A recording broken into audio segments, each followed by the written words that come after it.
Hey guys, welcome back to my channel, and today I just wanted to do a quick video on how to prepare for your hair color service in the salon. This is actually kind of important because hair color services these days can take anywhere from like 2 hours to even 6 hours long. So I definitely think if you do a little preparation, your service in the salon is actually a lot more enjoyable. My first tip would be to come in with clean hair. Everyone's version of clean hair may be different. I tend to ask my clients to come in with dry and clean hair that is either washed the night before or even morning of. For me, when I do a lot of foil work, I like to be very precise with my pickups. We use a rat tail comb, which is a comb with a skinny little like stick wire in the back, and we literally like weave out pieces of hair. That can actually be really tough to do when the hair is greasy or dirty because the hair will actually bunch up together. So that's one main reason why I ask my clients to come in with clean hair, but there are a whole lot of other reasons as well. Some people have said that color maybe takes better on dirty hair. I've heard that before, and I highly disagree with that. I think that if your hair is extremely dirty and greasy and oily, our product has to work 10 times harder to break through it. So an example would be like a bleach application probably wouldn't process as evenly and as high as it probably could if the hair were clean.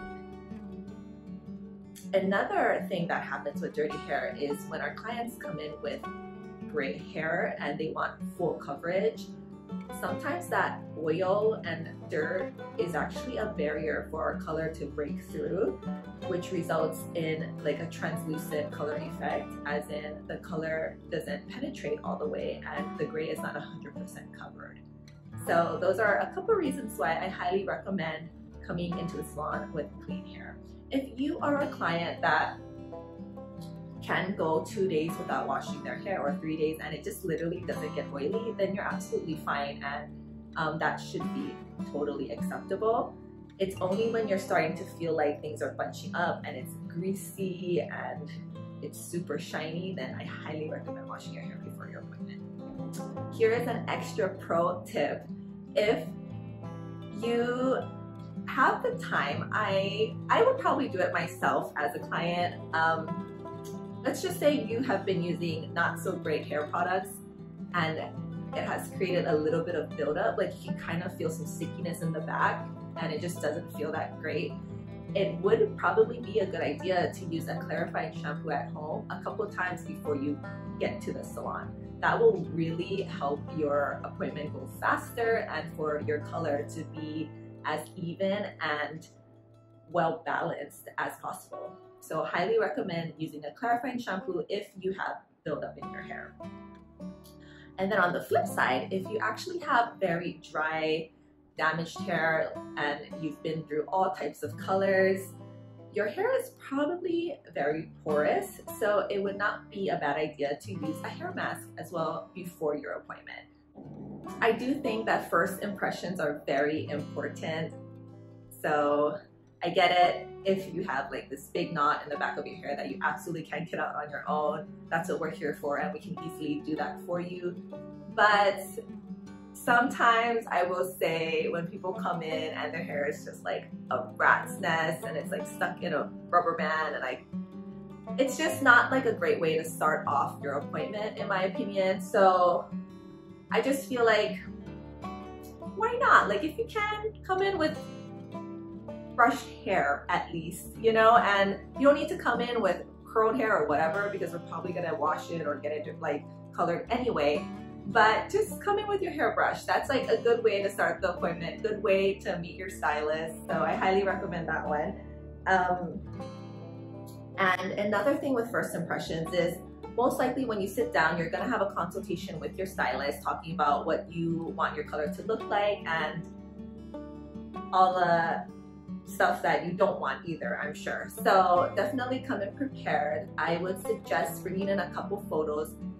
It probably is also a good idea to look at your stylist's Instagram and pull pictures up that they have done, because that's something that they really can do. So I think that's a good start. Maybe pull some from their own portfolio, or you can pull some from Pinterest. Don't go overboard. Pick a couple that you really like, and then pick some that you really don't like, just so you can kind of be able to easily explain what you want your color to look like. If you happen to be a very indecisive person, that is okay. But I will say, as for first impressions go, I definitely would recommend, you know, doing your extra thinking and flip-flopping on your thoughts at home, maybe calling a couple girlfriends before you even go to your appointment, and kind of hash that out first before you sit into the chair. It is really tricky being a stylist because we are booking our time accordingly, and we have a set amount of time for each person. In my opinion, I don't think a consultation should run more than 10 minutes. I think at that point you're cutting into your service time, and that is something you don't want to cut into. You definitely want your stylist to have ample time to do your service properly and the best that they can do.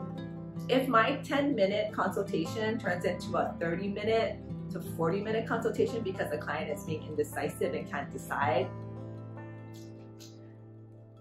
it's just not the best situation. So definitely figure that stuff out at home. Come into the salon kind of having an idea of what you want and what you're kind of set on. You also do have to be somewhat flexible, I would say.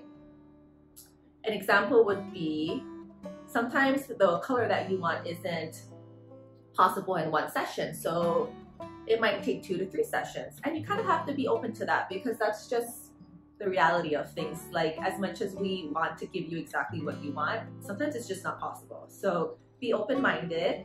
Another example would be, if your haircut is a little wonky, or if it's just really different from the style of the color you like,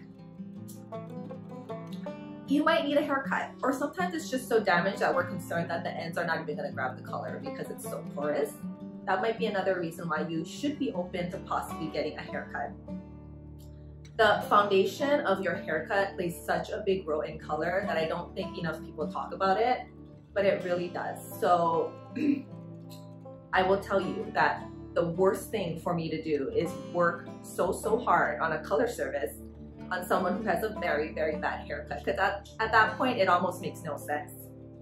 I've done it once and I will never do it again. So if my client is not okay with getting a haircut, then I'm probably just gonna opt out of doing the color service at this point. Yes, you heard me say it earlier, a salon appointment can now take up to even 6 hours long, which is kind of crazy. But if you're getting a specialized color service like balayage or a full bleach out or something just super drastic, it's gonna take a while. So I definitely recommend bringing snacks, and lots of it, just in case, because nobody wants to be hangry. How to dress for your appointment. So I would say to look cute, like you don't need to get all decked out, but there is a chance that your stylist is gonna take photos of you after you are done. So maybe just put on a little bit of makeup, just enough for you to feel good. As for clothes go, I would definitely recommend like looking cute, feeling good, but don't go overboard. Like, I highly do not suggest to wear like your most expensive dress or your most favorite white blouse that you could never live without.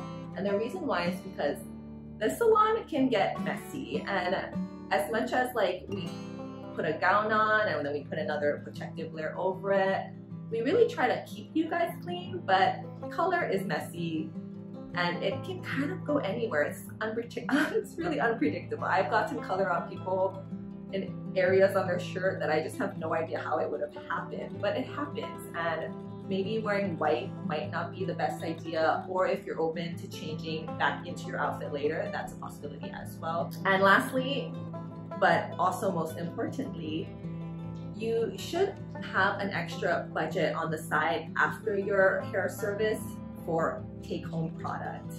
It is extremely important to invest in take-home product, because there are definitely things on the market that like aren't good for your color.